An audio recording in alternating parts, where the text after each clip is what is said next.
Bad Moon Rising by Klondikehazel. Summary. It's been a few weeks since the good guys were eventually set free from prison after their 1-year sentence. It's shortened for good behavior, and Mr. Wolf has spent his newly found time admiring all the great things about his new and better life, especially the people in it. Wolf can't seem to thank Diane Foxington enough for the opportunities she had bestowed upon them, which has slowly built the wolf's romantic liking towards the fox. One evening, the two decide to spend a single night out in the city in order to see what intimate path their relationship may take them down. Chapter 1. I've got a date. Staring at the fridge, plastered with printed photopaper memories of past shenanigans and bygone heists, Mr. Wolf stands still, keenly reminiscing on a sentimental, yet long-forgotten life of crime. All of them were the same. Delightful moments captured in time, featuring the usual crew: him, snake, tarantula, shark, and piranha. Staring down at the recently produced Polaroid between his fingers, a subtle smile crept onto his face as he viewed the latest happy memory with the gang, with one new addition. Diane Foxington was now thrown into the mix, smiling widely amongst her newly found family, in the selfie-esque photo that Wolf had taken of the 6 of them in their car, right after the infamous bad guys had been released from jail. The thrill and exhilaration on their faces as they embarked on an open road, their destination set for the city to finally do good, after many years of so much bad, had melted off of the Polaroid and provided a sense of warmth into Wolf's heart. Never before had Wolf been such a softie, but there was something about that apricot-tinted, vivacious feline fox that unleashed a new side to him. Make no mistake, in earlier years that canine was a flirt for a wide range of women, but with Diane, it felt different. Using one of the kitchen magnets, Wolf had adorned the fridge with the Polaroid, adding it to the classic collection of memories, his own personal induction of Diane to the crew. Stepping back and taking a look around, the new city apartment was starting to feel more like a home, now that Wolf had finally put back up all those old photos. After moving out of the former hideout, the fridge collage had been the one thing that he wanted to keep the same. He had done so, but not without a little change. His smile grew wider at the sight of Diane, now a part of it, looking good. The raspy, crank voice of Mr. Snake had echoed from behind him. "You think?" Wolf looked back at Snake over his shoulder as he slithered his way into the kitchen of their apartment. "I wanted just one little keepsake of our old life, even though we left it behind." "Yeah, you were always a sentimental bastard," Snake teased, approaching Wolf's side and taking in the view. "Me? Sentimental?" Wolf scoffed, turning his head and facing his long-lasting best friend with a cheeky smirk. "No, I think you've got your story twisted, bud. I always remember you being the tender-hearted asshole. You just hid it well. Please, you both hid your emotions with that incessant bad guy act," Tarantula had remarked, riding the shoulder of Shark as he entered the kitchen alongside Piranha. "Wasn't an act back then, I can tell you that," Snake responded, as the other 3 had joined them in staring at the fridge. "We all hid behind something," Wolf commented, analyzing the photos and realizing how much time they had wasted following a fruitless life of crime. Whether it was thick skin or just anger, Piranha interrupted. "Denial," Tarantula added, and self-loathing, Shark followed. "Use." The 5 of them chuckled, all recollecting their past capers and notorious crimes with a new point of view. Even if what they had now was drastically different from before, one thing still remained constant: their bond as a family. Even though there were times when Wolf couldn't help but mourn the past, he had to admit, it feels good. Not being feared or hated constantly. The others turned to Wolf and gently nodded their heads, absorbing the silence as a moment of peace. Though it meant they had to give up their cherished criminal practices, at long last, they finally weren't being chased or attacked by society. They were safe, and Wolf had Diane to thank for that. "Anyone down for a movie night? To break in our new living room?" Shark had suggested, exciting the crew for a moment. "Not like break-in. I meant, you know. Don't worry, big guy, I gotcha." Tarantula expressed her understanding as they headed over to the door that led to the apartment living room. "Count me in," Piranha agreed, in pursuit of the others. "Wolf, you comin'?" Snake asked, glancing back at the canine as he followed the pack. "Nah, you guys go ahead." Wolf raised his arms in the air defensively, taking his exit towards the front door of the apartment. "I've got a date to get to." "Ah, I was wondering why you were dressed like that," Piranha perceived as the rest of them stopped in their tracks. "Then again, you always wear suits and ties. You never know when the occasion may come, hermano." Wolf slyly crossed his arms, leaning his back up against the door. "Always gotta be prepared. Is the lucky lady who I think she is?" Snake assumed with an eyebrow raise. Wolf's eyes had darted back and forth from his friends to the fridge, where the newly hung Polaroid stuck out like a, not sore, but pleasant thumb. "I'll leave that one for you guys to figure out," Wolf taunted cunningly, removing his navy blue blazer and tossing it over his shoulder with his fingers still latched onto the collar. "I'll be back by tonight or tomorrow morning." He winked at his crew, opened the front door, grabbed a set of keys from the basket on the kitchen counter, tossed it into the air, caught it, and swiftly slid out of the apartment in a matter of 3 seconds. "Haha, I don't get it." Piranha's muffled voice could be heard from beyond the door as Wolf headed out for a night in the city. Chapter 2. Wolf in Fox's Clothing. The restaurant Wolf had attended was definitely one of the fancier ones. It was every cliché combined into one.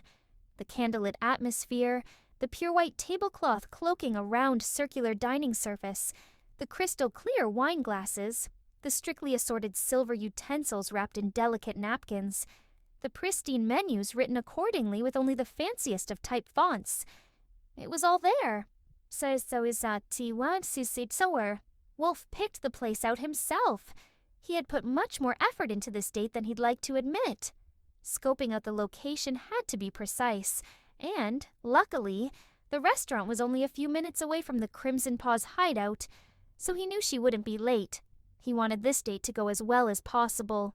As he sat alone at the table, reading the menu in his spiffy navy blue suit, white dress shirt and black tie, the bright color of orange had just barely obstructed his view. Staring up from the menu, he took in the sight of the incomparable Vixen standing before him, with her arm grasped onto the chair on the opposite side of the table.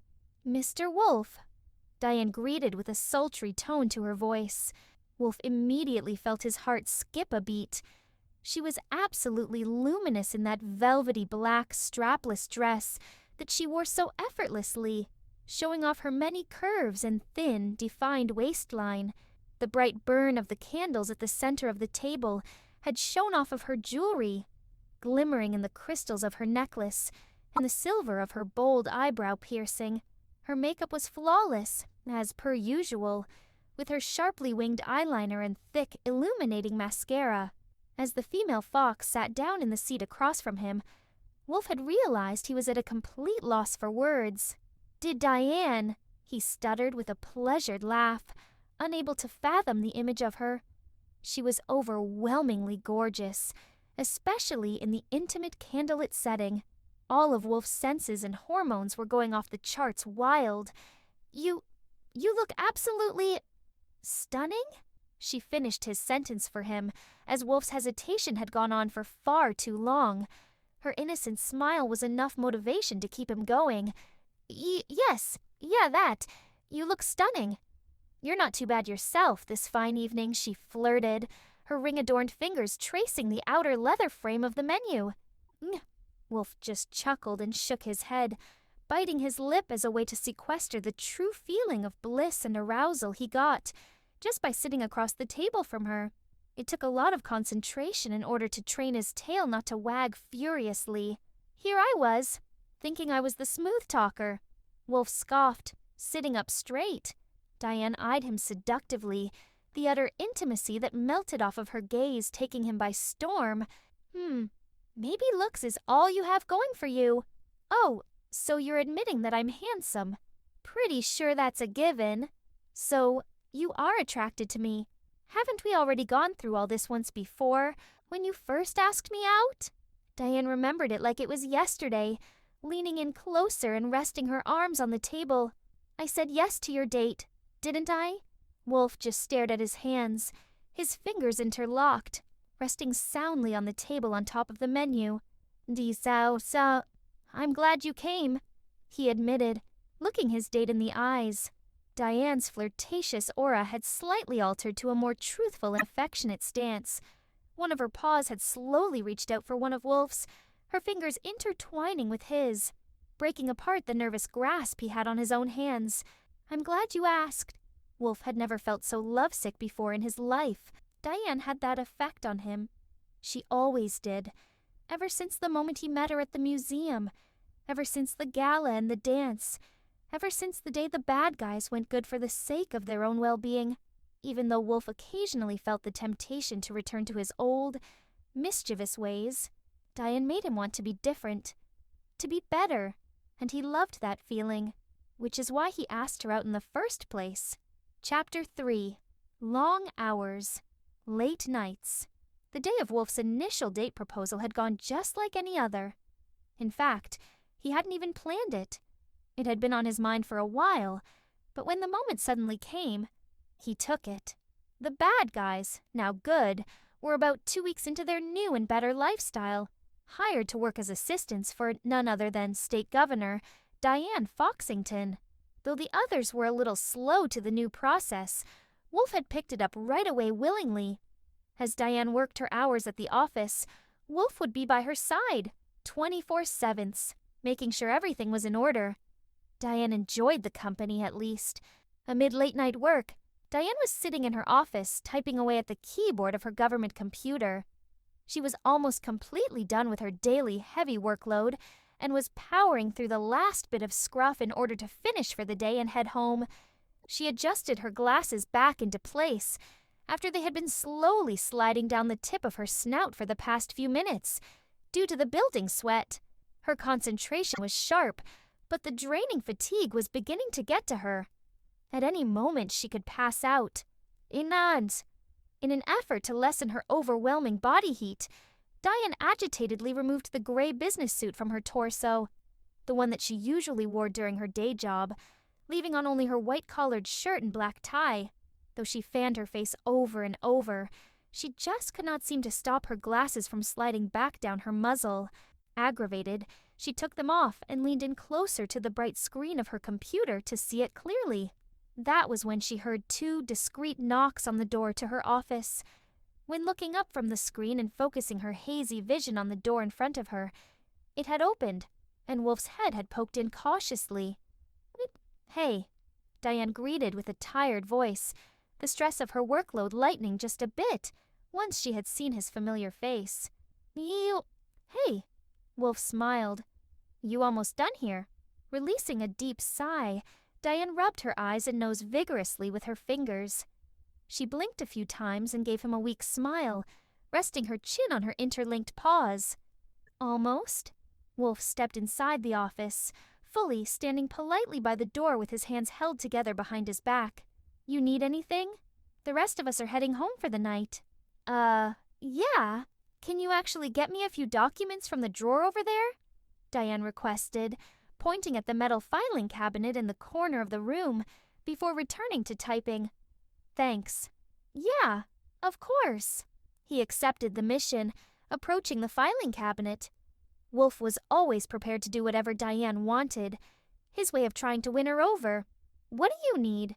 "First drawer, I need articles 1015 and 1018, she stated with her eyes still glued to the screen. "They should be labeled."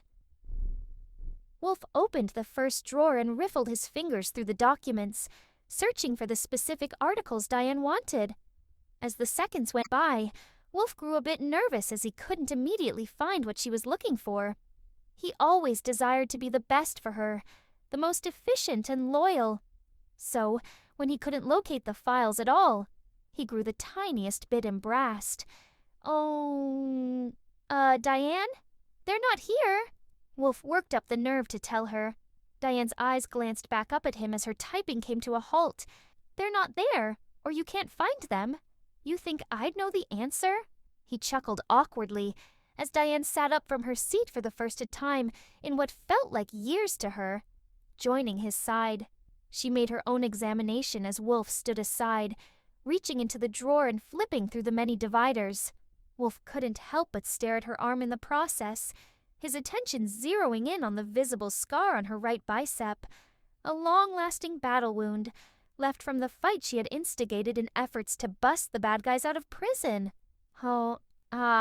Got it. Diane spoke as she retrieved the desired documents from one of the folders in the drawer. Wolf, you have to actually look into the folders. That still hasn't healed? Wolf wondered aloud, gently grabbing her arm to examine the scar closely. His warm paws had handled her limb with care, sending chills down Diane's spine, making her fur stand on end. Diane took notice of the cut, still red as if she had gotten it an hour ago. Oh, yeah. I guess I forgot to treat it. As governor of our city, I'd imagine you two, at least, take the slightest bit of care of your own personal health. Wolf chuckled, stepping aside and reaching for the first aid kit on the wall, obtaining nothing but a simple band-aid. Diane openly gawked at Wolf as he unwrapped the bandage using his teeth and only one paw, making sure that his other paw was holding her arm up suspended in the air by her hand, his fingers caressing the jewels of her bracelet. He applied the band-aid to the cut and tenderly brushed his thumb against it a few times, flattening it. The entire process itself was strangely quiet, providing a sense of intimacy to the simple gesture of goodwill. Didn't know I needed such a handy doctor, Diane remarked sarcastically as Wolf released his grip on her arm. She touched her own paws to the band-aid, feeling her cheeks burn only slightly. It felt good to be cared for, even if the action was small. Wolf still could not take his eyes off of the bandage. It reminded him of the day she had been there to rescue them, the day she had shown them forgiveness and understanding, the day she had the heart to give them a second chance, to clear their names, to break free of their bad publicity, and to live a better life. Wolf and his family, they wouldn't be here if it weren't for Diane. I'll always owe you for everything you've given us, Wolf stated, leaning against the filing cabinet as he slid the open drawer back inside. Diane looked up from her arm, caught off guard by Wolf's sudden sentimentality. To him, and what's that? Jobs, freedom, independence, a good life, opportunities to be better and do better. Wolf listed all of the things he had gained from meeting her. Yes, he missed his old life, but this new one offered so many new benefits, including her. Diane just blushed, smiling without showing her teeth.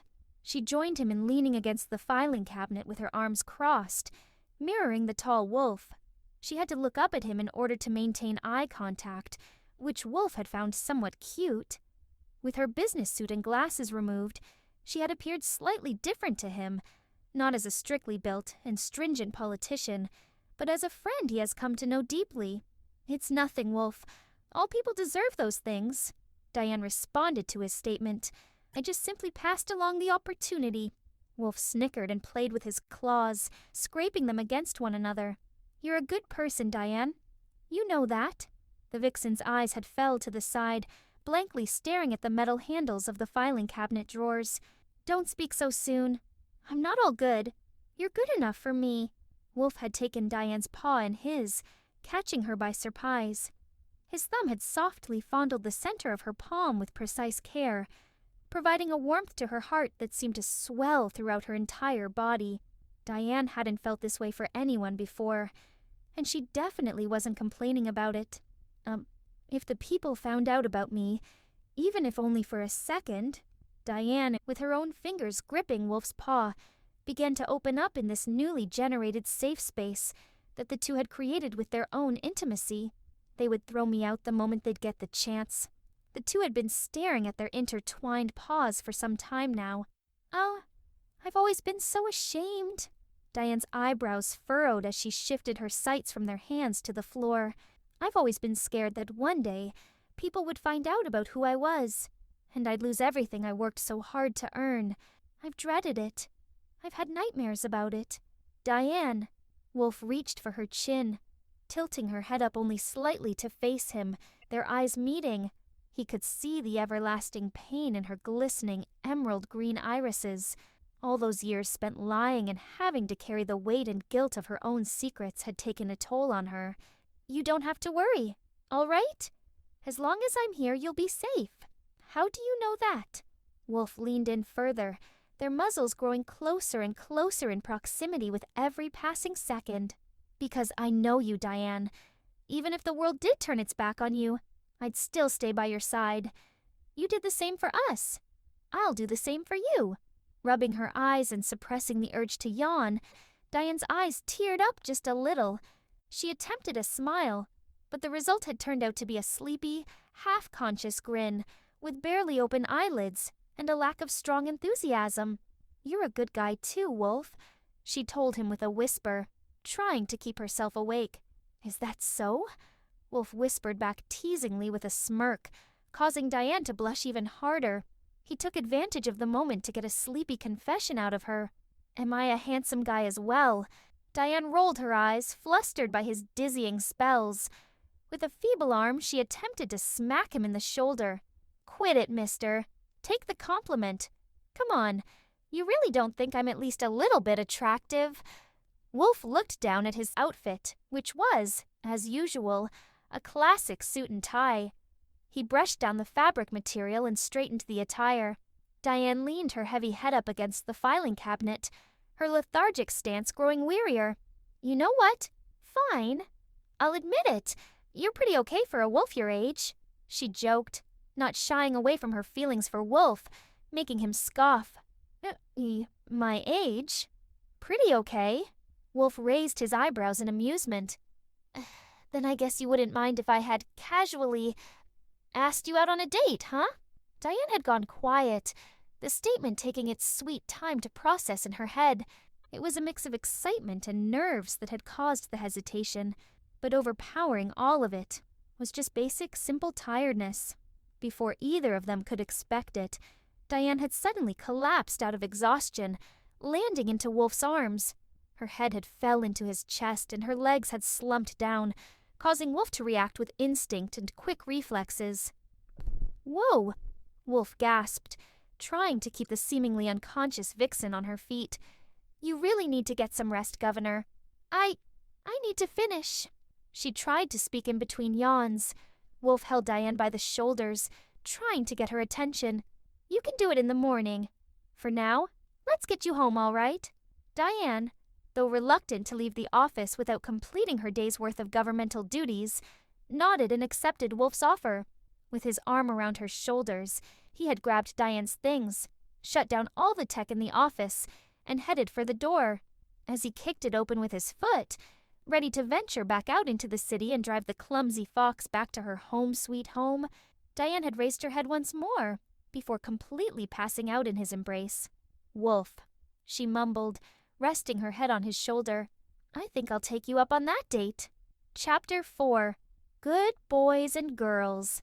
Wolf couldn't take his eyes off of her. She was barely doing anything, just reading the menu. Yet he was so entranced by her vision. The simplest things about Diane stunned Wolf. The way her emerald green eyes had slowly shifted from one side to another as she scanned the list of food options for her meal of choice. The way the tangerine-colored fur on her face fell smooth around the top of her head, then frizzy and wavy near the bottom. The way her fluffy ears perked up in a delighted manner everywhere she went. The way she wore her accessories, her eyebrow piercing providing a risky and mysterious side to her otherwise vanilla wardrobe, her necklace, her diamond ring, and her jeweled bracelet all emanating an authoritative and sophisticated quality. And her smile, in Wolf's personal opinion, was Diane's best feature. There was so much glee and kind-hearted joy on her face when she smiled. It's one of the few things he first noticed about her in the beginning stages of their acquaintanceship, the way she could make his heart soar with nothing but a smile.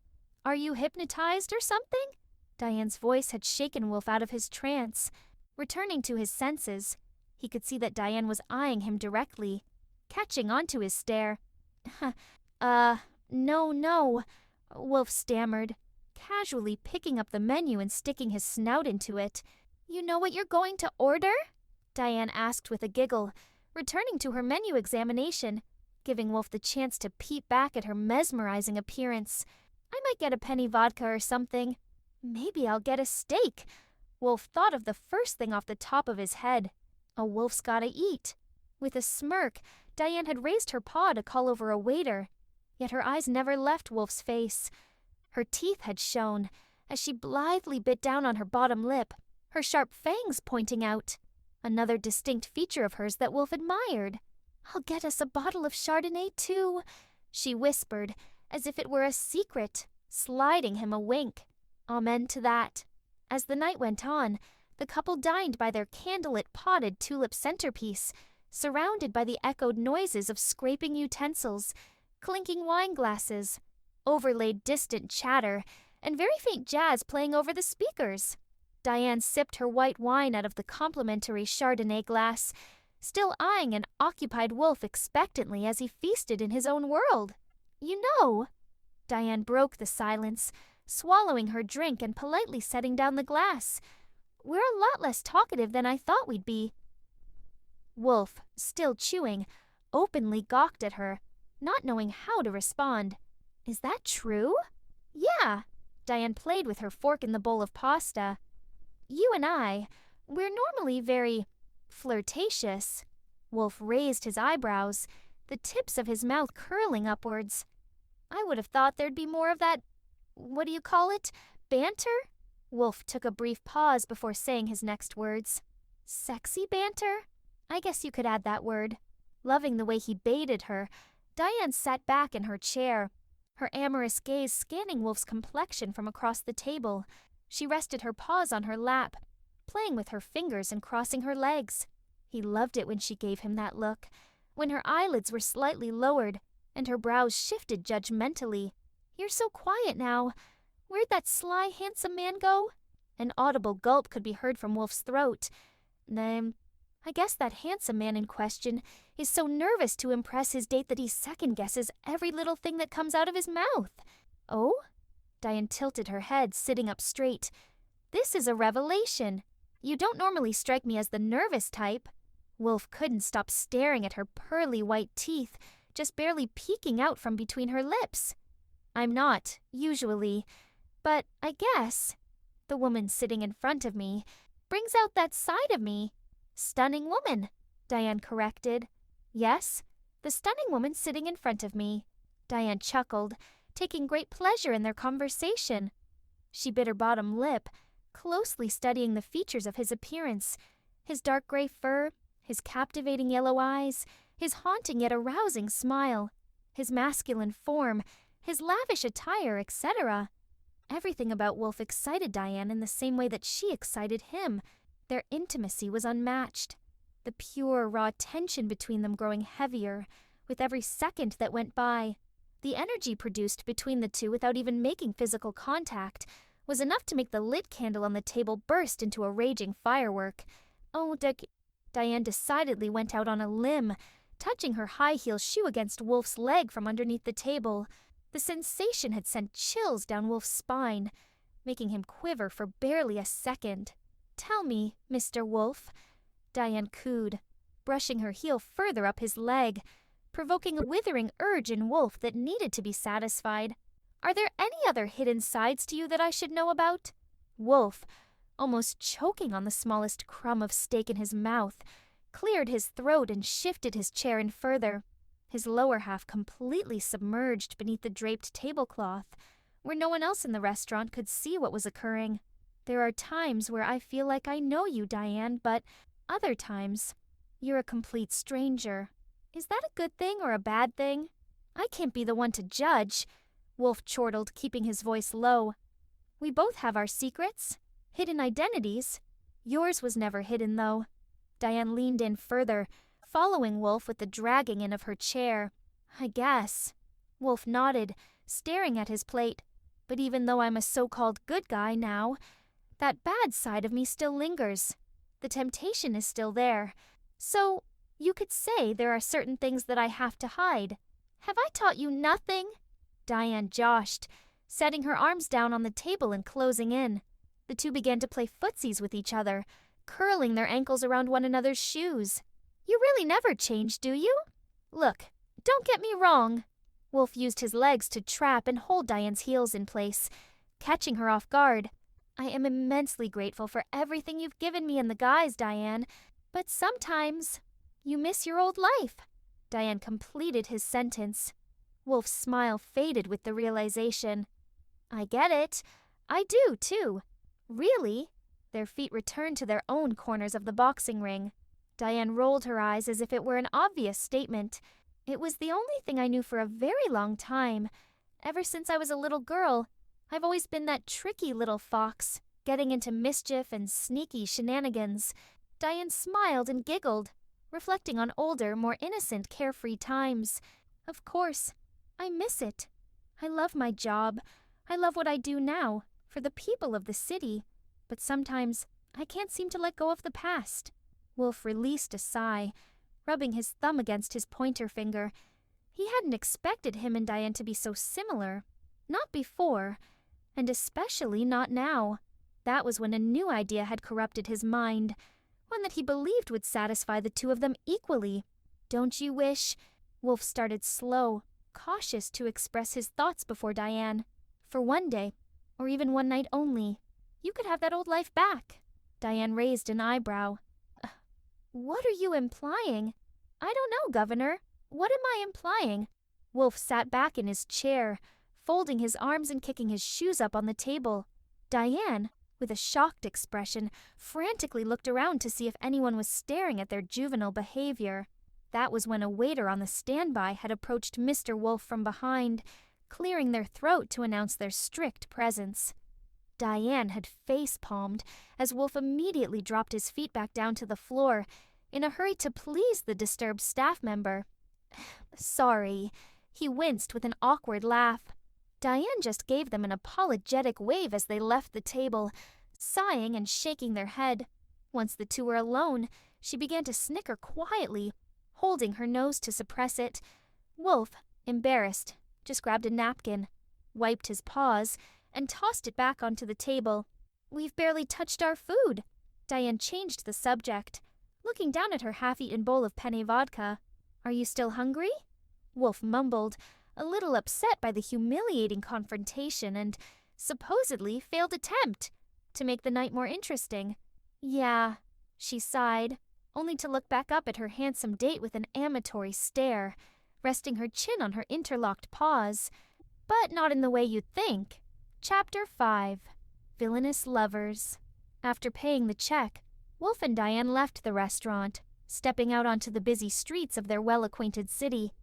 Clamoring pedestrians and happy-go-lucky drunkards occupied the packed sidewalks, scattered up and down the litter and smoke-infested urban municipality. Diane, surveying the scene of her bustling metropolis, which she served to protect, clung her arm firmly around Wolf's. They were just a fox and a wolf, in the middle of a predominantly human majority population, so of course the two felt more comfortable when closer to one another. As they made their way quietly down the noisy concrete jungle, side by side and arm in arm, the two shared a passing glance. When their eyes had met, their conversation from earlier had come to mind, further corrupting the inner workings of both of their heads. They eventually found themselves migrating to a more populated area, surrounded by crowded shops and mini-markets, all exhibiting their products out on the street to draw in customers. As the fox and wolf duo passed through all of the unattended commercial displays and swarming selling counters, Diane made a swift move. In a flash, her paw reached out for a pair of unpaid sunglasses from a display stand as they walked by, snatching and hiding it behind her arm. Wolf was immediately blown away by the action. He didn't expect to see this cheeky, troublesome side of Diane tonight. Once they were far enough away from the store she had stolen from, Diane wore the sunglasses on her face, turning to face Wolf with a cocky smirk. As the mischievous smile on Wolf's face grew, she tilted the sunglasses down by an inch with her paw to reveal her eyes, giving him a sneaky wink. Wolf, knowing that his idea was now being put into motion full throttle, felt a passionate rush of thrill flow through him, making his tail wag uncontrollably. He snaked his arm around Diane's back, his paw clenching onto her hip, tugging her in closer. Diane gasped from the sudden motion, but it only aroused her excitement more and more. Without looking, Wolf's opposing arm had reached out and seized a fedora from a lone hat stand, the price tag still hanging from the brim. He rested it atop his head, giving Diane a sly look as he bounced his eyebrows up and down. Diane scoffed, grabbing the price tag and quickly yanking it off before anyone could notice. "I don't think Chief will be very happy with us after this," Wolf whispered into her ear as they approached a largely populated food court area, inhabited by diverse food trucks and several occupied picnic tables. "That's only if she finds out." Diane spoke below her breath, her eyes on the many prizes that remained in store ahead.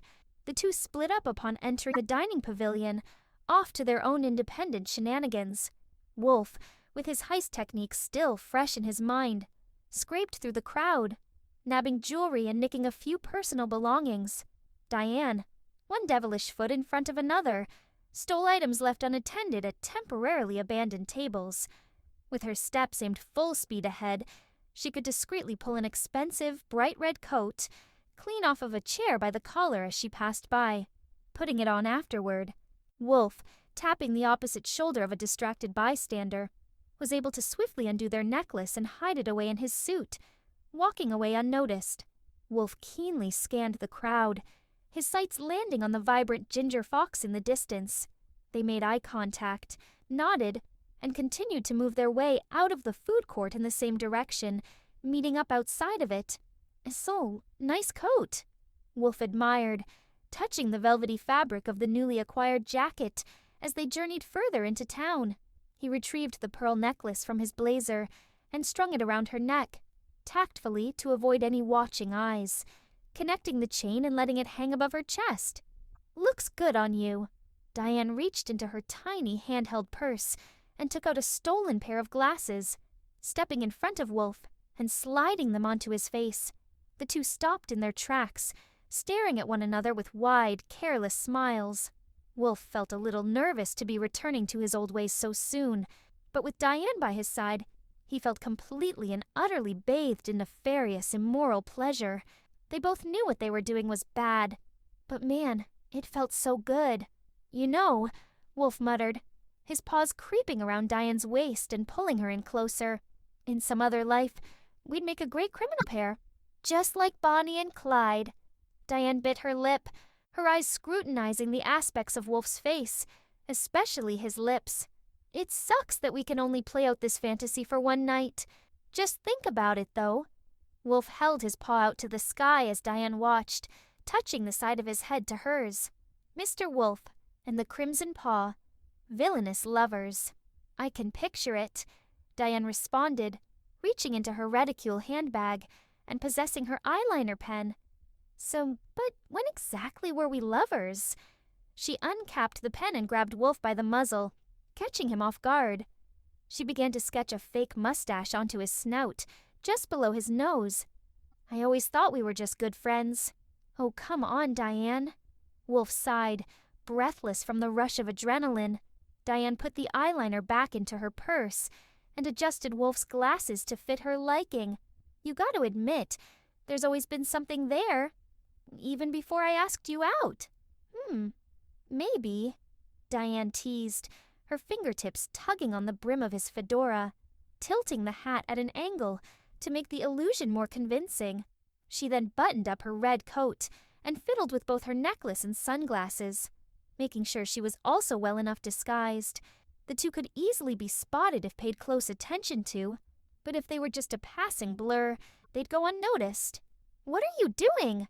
Wolf finally asked, curiously interested in what she was plotting. Diane just went quiet, her smirk growing in intensity. "So, I'm thirsty for more wine," she told him, brushing off his suit by the lapels and tightening his black tie. "Or perhaps something stronger."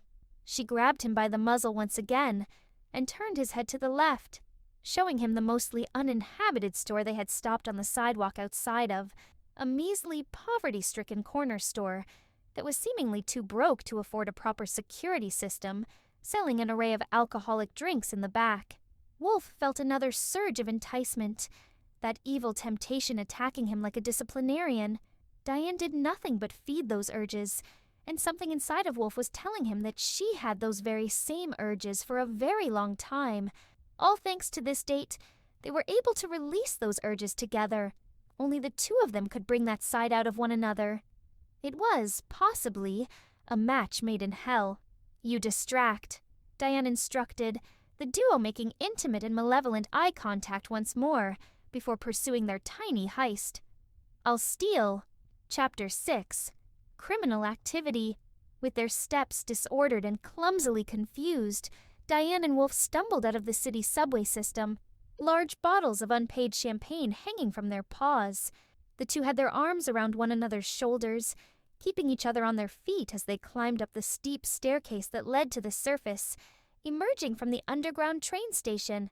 The duo had found themselves right squat in the middle of Diane's peaceful, quiet neighborhood, on their way back to her living residence. Or, as Wolf likes to call it, the Great Crimson Paw's hideout. Wolf and Diane, silently laughing in between drunken hiccups, walked down the familiar path Diane always took to get back home.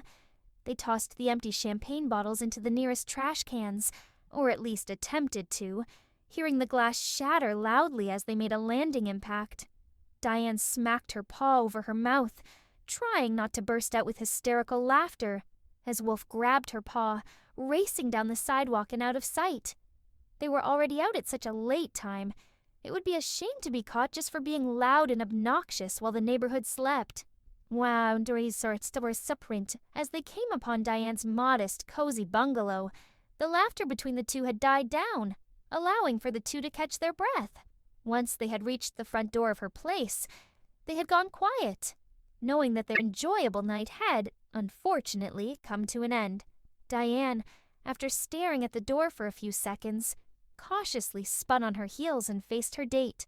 Wolf looked down at her, bummed to be calling it a night, but pleased to have shared this experience with her, his new favorite person to be around. "And I guess this is it?" Diane slurred, her eyebrows tilting downward with disappointment. "I mean, does it have to be?" Wolf wondered with a sliver of hope, swaying his shoulders with restrained eagerness. "I'm tired," she told him, further bringing down Wolf's mood. "And I have work in the morning?" "Damn," Wolf sighed, only for Diane to take a step closer to him, her paws finding their way into his. "Wolf," she whispered sincerely, generating a more genuine and profound mood, contrary to their playful mischief from earlier. "I had a good time." "Really?" Wolf just stared into her tired eyes, the glimmering green of her emerald irises still shining through. Though she was fatigued, Wolf could see a tiny sliver of yearning in her gaze. She didn't want to call it a night either. Neither of them wanted it to end here. "Thank you," she expressed, her grip on his paws growing tighter. Wolf's brows furrowed. "What for?" "I haven't felt this way in a very, very long time," Diane breathed, their heads growing closer. "Thank you for bringing that feeling back, even if it was only for one night. I needed it." She then grabbed the lapels of his suit and tugged on them, making his drunken appearance look a tiny bit sharper. Using the sleeves of her coat, she wiped away the eyeliner under his nose and removed his glasses to see his face and full complexion. Wolf had never felt so seen before by her. It was like she was staring into his soul with this intimate passion, this unquenched thirst. He could see her throat move as she swallowed, holding back that yearning he noticed in her earlier. "Thank you for bringing it back to me, too," Wolf replied, shoving his paws into the pockets of his pants. "But we can't ever do it again, can we?" "No," Diane sighed, closing her eyes. "We can't." "All right, then." Wolf accepted the fact that tonight's journey was over. "It was fun while it lasted." "Tonight was fun." Diane nodded, a smile growing on both of their faces. "I hope this relationship, whatever it is, continues." "I hope so too. I guess we'll just have to wait and see where it eventually takes us." "Yeah, I guess." Diane, still gazing into Wolf's haunting yellow eyes, felt her faint smile grow just a tiny bit wider. She then leaned up onto her toes, matching Wolf's height, and gave him a gentle short kiss on his left cheek, Wolf felt his tail begin to wag once again. More chills were sent down his spine as Diane slowly backed away, their eyes connecting once again. The two were almost inseparable. Now was the moment of truth, to see if that statement could be proven wrong. And the wolf wanted to do everything in his power to get her to stay. Diane had turned, breaking the connection apart. The poor canine felt a nagging sense of longing as she began her slow, unwinding trek back to the front door of her house. As she put one foot in front of another, time seemed to slow down for Wolf as Diane grew further in distance. Further away, though he tried to fight it, there was a raging voice inside of Wolf's head, screaming at him to not let her go. Do not let her go, Wolf. Make her stay. Keep her and make her yours. Hold her. Kiss her. But, as he had just worked up the courage to speak, Diane had unlocked the front door and disappeared inside of the house. Out of shame, Wolf dropped his head, staring at the floor. God damn it, Wolf. Why didn't you make her stay? His inner subconscious yelled over and over in his head. With a doubtful sigh, he picked himself back up and took one last glimpse of the house. Only then did he realize that Diane had left the door wide open. Diane? Wolf called out, but heard no answer. You left the door open. Still, no response. The inside of the house was dead quiet. Wow, she must be really drunk, he thought to himself, as he shrugged, approaching the door to close it for her, his own gesture of goodwill. Oh, but, as he reached for the doorknob, Diane's arm had suddenly jumped out of the doorway, grasping Wolf's tie and yanking him inside. Whoa! Wolf exclaimed as Diane's paws made contact with his chest, pushing him up against the door and slamming it closed. Wolf, freaked out by the sudden attack, darted his vision down at the apparently tired fox he had just said goodnight to, now with a hankering, lust-driven craving in her hungry eyes. I thought you were tired, Wolf stammered, shocked, but not entirely upset. I changed my mind. Diane exhaled, her eyes focused securely on Wolf's lips, inching closer with every painful, aching second.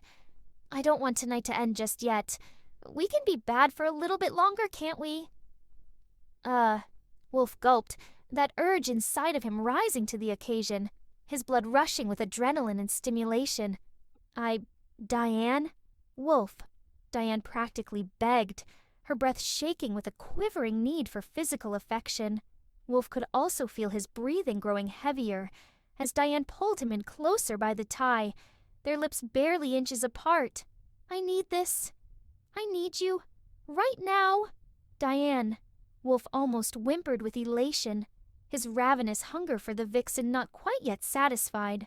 She was just atoms away from contact, protected and restricted by some strange, magnetic force, holding them back. With everything that had happened earlier, they both realized that, if they did this, there'd be no telling of what criminal acts they could pursue afterwards. If they gave in to one another's temptations, they would be fully submitting themselves to what they swore to leave behind. They were so close, yet so far. This wicked lust, generated between them, was unhealthy and evil. We shouldn't do this, they both thought.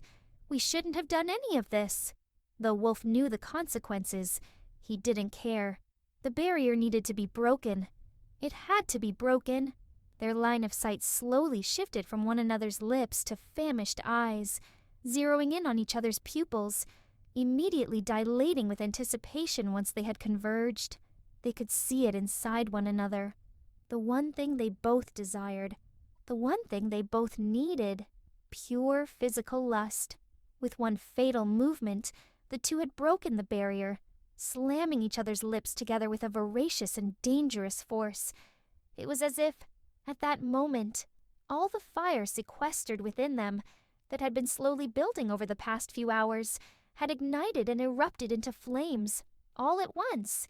It was like hot, bursting fireworks, going off freely inside of them, unrestrained and unending.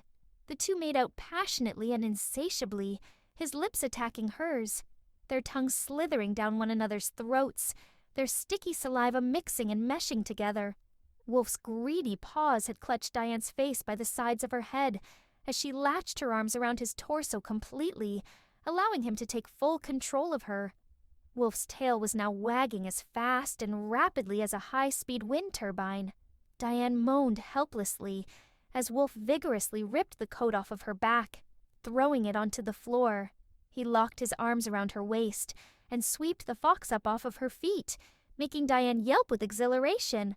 With his muzzle still smothered against hers, he walked forward blindly, knocking into the kitchen counter. Wolf lowered and rested Diane's body onto the countertop, allowing her to sit on the surface.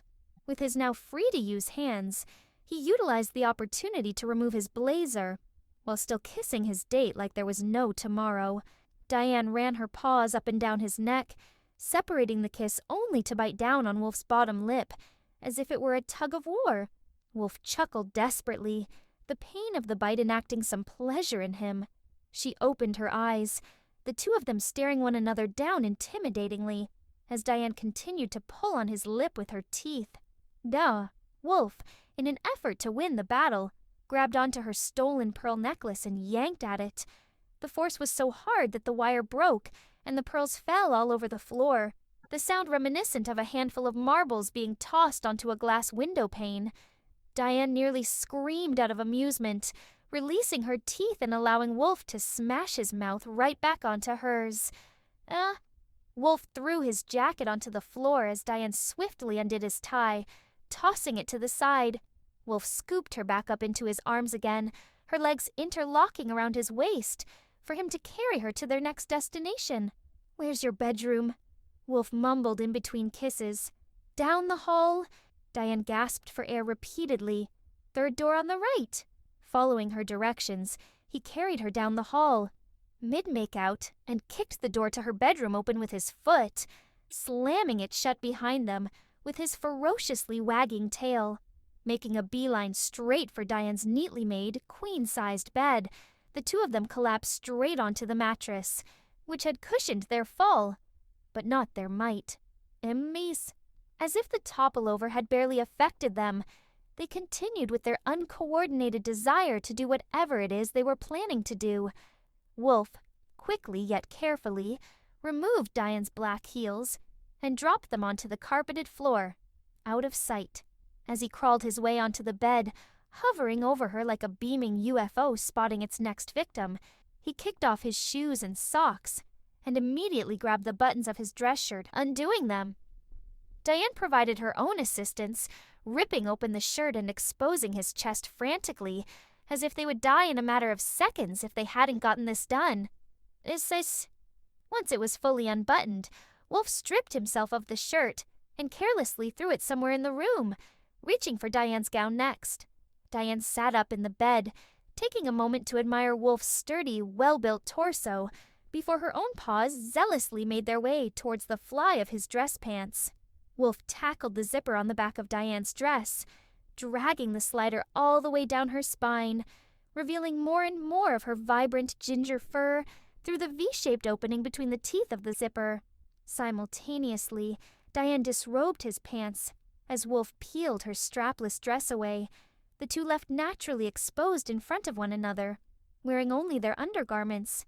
They both took a moment to gawk openly at each other, and the way they appeared in this more vulnerable naked happenstance. Diane stared at Wolf's well-defined form, the way he towered over her like a hungry beast, dressed in nothing but his gray boxers, thankfully not heart-patterned, as it would have made her laugh. Wolf gaped at the defenseless Diane beneath him, sprawled out on the bed, awaiting his touch, wearing nothing but her bold black bra and thinly laced underwear, displaying all of her unseen curves and hidden textures. He was fascinated to discover that she had a belly button piercing, something that possibly no one other than him would ever find out.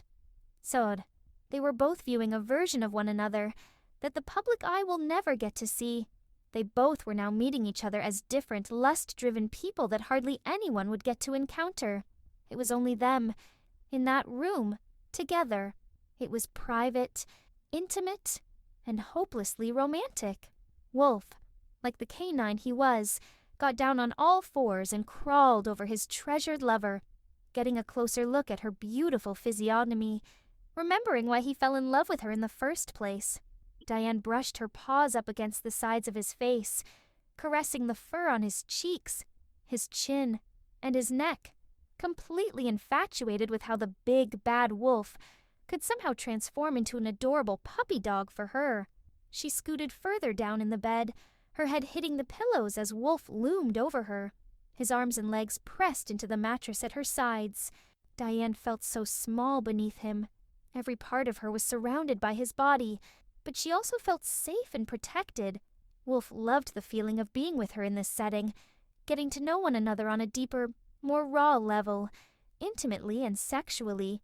They knew where tonight was headed, and they weren't afraid of it. Diane and Wolf were completely and undeniably in love. This time, Wolf undid her bra with gentle and affectionate care, removing it and uncovering her breasts slowly. Diane tenderly grabbed a hold of his boxers, pulling them down his legs by the waistband, as he did the same with her thinly laced underwear, grasping it by the edges and stripping it from her legs slowly. Now, they were fully and wholeheartedly exposed before one another, prepared to partake in every sexual act imaginable. Nothing else in the world mattered to them now. All they wanted was each other. As Wolf lowered his body onto hers, kissing her neck, moving his muzzle down from her collarbones to her chest, to her breasts, to her stomach, and whatever lay further down, Diane gasped and breathed out in ecstasy, her paws gripped firmly onto the hair on Wolf's head as he made out with her from below. Wolf couldn't get over how smooth and clean she was. Her entire body was a masterwork of Mother Nature. Diane was one of a kind. As the vixen leaned her head back with a sonorous moan, brushing her hand through the fur on her head as the sweet euphoria coursed through her veins, Wolf utilized the distraction to further allure his lover. He grabbed her by the ankles and, with one strong heave, dragged her down the middle of the bed, making her scream with surprise. Spreading her legs and climbing over her, Wolf grasped Diane by the wrists and held them down into the mattress above her head, making his view even more appetizing. "Afraid of me yet?" Wolf growled, licking his teeth as if he were staring at a meal, Diane being his imprisoned prey. Being held there, captive, in the bed didn't seem to scare her, though. "Why would I?" Diane scoffed and tilted her head upward to face him directly, glaring ambitiously at Wolf like a victim standing up to its enemy. "You think you're the big, bad wolf?" With one fell swoop, Diane had used her agile Crimson Paw combat techniques to sweep Wolf by the legs, knocking him down onto the bed as she climbed on top, asserting her own dominance. Wolf, dazed and stupefied by the ambush, ogled dumbfoundedly at Diane as she sat down on his stomach, her legs caving inward, and her thighs resting on Wolf's chest. "I don't think you know who you're dealing with." Diane leaned down, almost touching the tip of her snout to Wolf's, making him feel trapped and powerless. But he wasn't complaining about it. He was into it. "You won't get away with this, Governor." Wolf breathed out as Diane suddenly clenched down on his neck, making him snort with devilish laughter. "No, not if I let you live." She continued to play along, tightening her grip around his throat. "But I'm not down for killing you, though. So I guess I'll just have to settle for a different kind of punishment." "Do what you gotta do, ma'am," Wolf teased, unable to contain his arousal. Diane, feeling the rock-hard growing member beneath her, released her grip on Wolf's throat. His head fell back as he caught his breath, his chest rising and falling rapidly. "Good boy." She trifled with him, preparing to engage in what they've finally been waiting for all night. "Don't go easy on me," Wolf told Diane, ready to insert himself inside of her as she raised her lower half, hovering her bottom over his hardened member. "Be as bad as you want. Don't you dare chicken out." "I won't if you won't." "Well, you know what I always say. A fox and a wolf. Not so different." Chapter 7.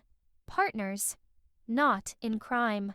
The soft touch of the silk sheets underneath Wolf's paw was a pleasant sensation to start off his morning with. He cracked his eyes open just a sliver and was almost blinded by the gleaming rays of sunlight, poking through the blinds that draped over the bedroom window. Instinctively, he groaned and flipped onto his left side, facing away from it. Sweet. With his eyelids still mostly shut, he stretched his paw outward, feeling the bed linen and the mattress beneath him, searching for the touch of another warm body. Once his hand reached the edge of the bed, he quickly realized that his lover was absent from the place she had slept in last night. Adjusting his blurry vision to his surroundings, he turned onto his back, staring ahead at the door that must have led to the bathroom. Beyond the door, he could hear the sound of a running shower being shut off with a metallic squeak. Moments later, Diane had emerged from the bathroom with a clean towel wrapped around her chest and draped down to her thighs. Her eyes widened with delight to see that her date had finally awoken, approaching the bedside to greet him. "Mornin'!" Wolf yawned sultrily, rubbing his eyes as Diane sat on the edge of the bed, looking down at him from over her shoulder. "Good morning, Mr. Wolf." Diane spoke with a more professional, work-oriented attitude, strongly contrasting her many romantic moods from the night before. She stared at the digital clock on her bedside table, reading, "It's 7 a.m.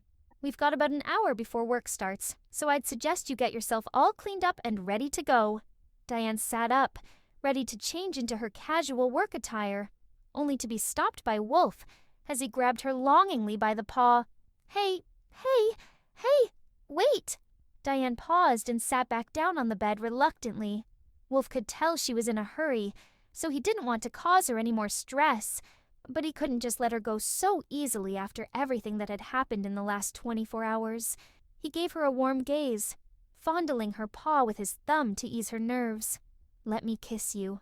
Wolf spoke so softly that it was barely a whisper, but in the quiet, peaceful morning, it was coherent enough for Diane to hear. She rolled her eyes, flustered, and leaned down to give Wolf his desired kiss. The two made out, sensually and lovingly. They took their time with this one. It wasn't heated or driven by insatiable lust, but instead slow and intimate. Wolf touched his paws to her cheeks, brushing his fingers through her slightly damp, exquisitely soft fur. Diane pressed her hands down on Wolf's chest, caressing his pectoral muscles with her fingers as he pulled her in closer, inch by inch. The soft, faint breaths between each kiss were beautifully romantic, as well as the tiny smacks of their tender lips as they pressed them together gently. Once their muzzles had parted, Wolf held Diane kindly by the sides of her jawline, taking a moment to soak in the sight of her. He fell in love with the way the morning sunlight had projected onto her face, making her emerald green eyes glow with an innocent brightness. Her subtle smile did wonders to his mood, sending waves of bliss throughout his body. "Saints, I had a really good time last night." Wolf swooned, fully and undeniably infatuated with her. Never before had the canine been so head over heels for a girl, especially someone like Diane. "I did too," Diane admitted, holding her paw up to her muzzle and licking her thumb. She then proceeded to brush down a few stuck-up hairs on the top of Wolf's head, grooming and perfecting his raggedy fur. "But what we did, it can't ever happen again." Though he knew it was coming, Wolf still felt the tiniest bit disappointed when those words came out of her mouth. Shame. "I was sort of falling for our partners in crime fantasy." "I was too," Diane confessed, resting her paws back down on Wolf's chest. "But you know that can't happen." "I know," Wolf sighed, tamely grasping her paw and squeezing it tight. "So where does that leave us?" Diane tilted her head. It was a topic of discussion that she hadn't fully thought out yet. "We can still pursue that fantasy, can't we?" Wolf smirked, touching the tip of his nose to hers. "Just without all the crime?" "Wolf." Diane stared down at his chest, hiding herself away from his watching eyes. "I really like you, but I also really like my job. You can't have both." Wolf desperately fought to have her. "I get that you want to keep your position, and that being seen with me, an ex-con, won't exactly boost your ratings, but I really think that we could make this work. It's not about popularity," Diane confessed, shutting her eyes with disdain. "I'm scared that, if I did pursue a relationship with you, Wolf, it may bring out the worst in me. Like last night." "Diane." Wolf began to caress her face again, feeling up her whiskers and calming her nerves. It was one night. We were being reckless. But if we do follow through with this, with us, we'll be better. I know we will. Diane stared into Wolf's eyes, a glimmer of hope breaking through. We may bring out the worst in each other, but we also bring out the best. You were the reason I have a better life. You were the reason I'm here today. Diane, though she tried to fight it, couldn't help but smile. Her eyebrows tilted as her seemingly impossible desire for things to work out grew more and more. You mean it? I do. Wolf nodded, giving her a warm, comforting look. You see, the thing is, Diane, with you, I feel safe and comfortable. I feel more like myself when I'm around you.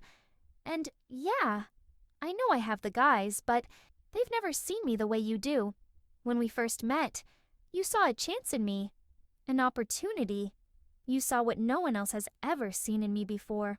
With you, Diane Foxington, I feel safe, comfortable, and seen.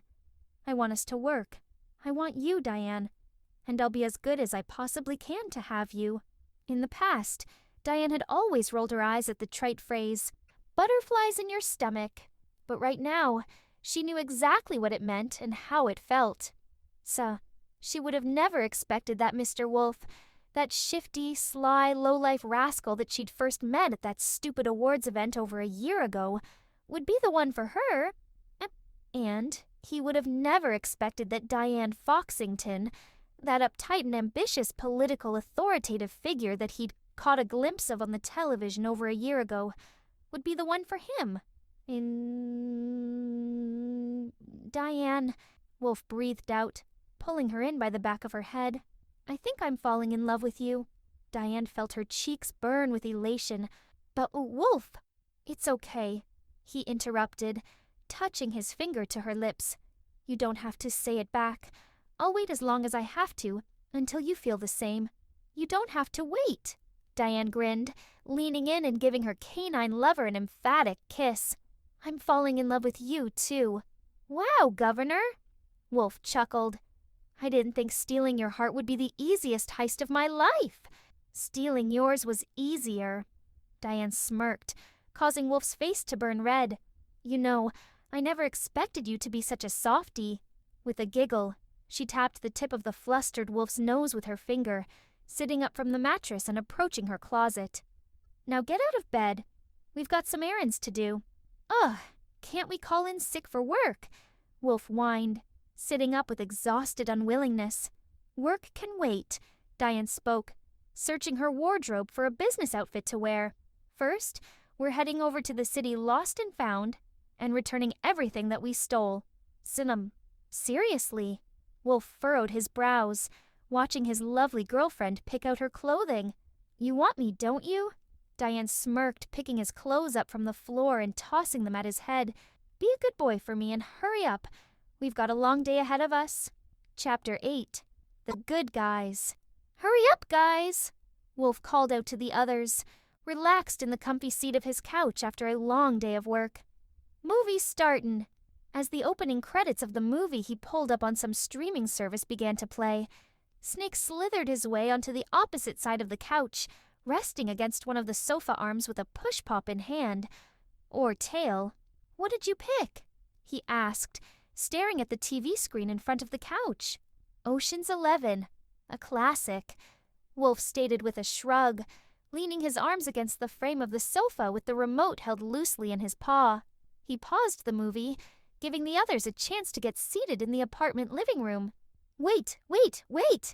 Tarantula yelled obnoxiously, riding Shark's back as he jumped into the armchair next to the couch, making the floor shake under his weight. There was a bowl of popcorn in his hands for him, and webs to share. Ooh, I love this movie! Shark whooped, tossing some popcorn into his mouth with excitement, settling in for the ride. Piranha waddled his way towards the foot of the couch, plopping down on the carpeted floor. All right, start it! Just before Wolf could press play, the familiar voice from behind them had spoken up. Hey, are you guys forgetting someone? Diane made her way towards the couch, sitting down next to Wolf, where his arm was extended perfectly for her comfort. Like the others, she was dressed in her loose pajamas, which were just an oversized black t-shirt and shorts. Wolf was only wearing a white undershirt and sweatpants, his usual comfy, casual attire. Holding another bowl of popcorn, Diane tossed a kernel into Wolf's mouth as she snuggled into his side, folding her legs in and resting her head on his arm. "You can start now." With a smirk, Wolf smooched Diane's forehead, ready to resume the film. Right. I keep forgetting you're one of us now." Snake grumbled, unamused. "Snake?" Wolf growled as a warning, glaring at his best friend intimidatingly. I would have thought you'd be happier to see me, bud," Diane teased, tossing an unpopped kernel at Snake's head. "I know I am," Tarantula chuckled. "It's nice to finally have another female around these parts. Snake's just annoyed that he hasn't been able to sleep ever since she's been staying over," Piranha openly blurted out, unaware of his own words. "Aw, jealous Snake," Wolf goaded, pouting mockingly. Diane smacked him on the leg, pitying her reptilian friend. I'm not, actually," Snake remarked, a witty smirk painting his face. "The reason I can't sleep is because you two like to be really noisy when you fuck." The others began to burst out into laughter, leaving Wolf and Diane flustered beyond belief. Their eyes had both equally widened at the sound of Snake's words, a strong sense of embarrassment overcoming them, as if they had dropped down the steep plunge of a lightning-fast roller coaster. "Let's just watch the movie," Diane awkwardly chuckled, sinking into Wolf's body as the others quieted down. "Good idea." With a humiliated laugh, Wolf pressed play on the remote, stroking his paw against Diane's back to comfort her minor mortification. The fox just collapsed back down onto her boyfriend's shoulder, trying her best to contain her ashamed laughter. "You know I'm joking, you two." Snake snickered as the movie began to play. "It's good to have you here, Diane." "Glad to be here."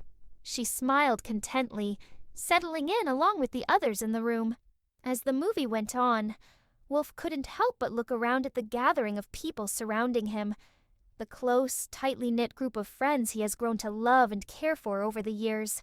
With his arm wrapped securely around Diane, his newly treasured girlfriend for many years to come, he realized that he was not only part of a crew, but a family, one that he would never give up, one that he would do anything, whether good or bad, to keep forever.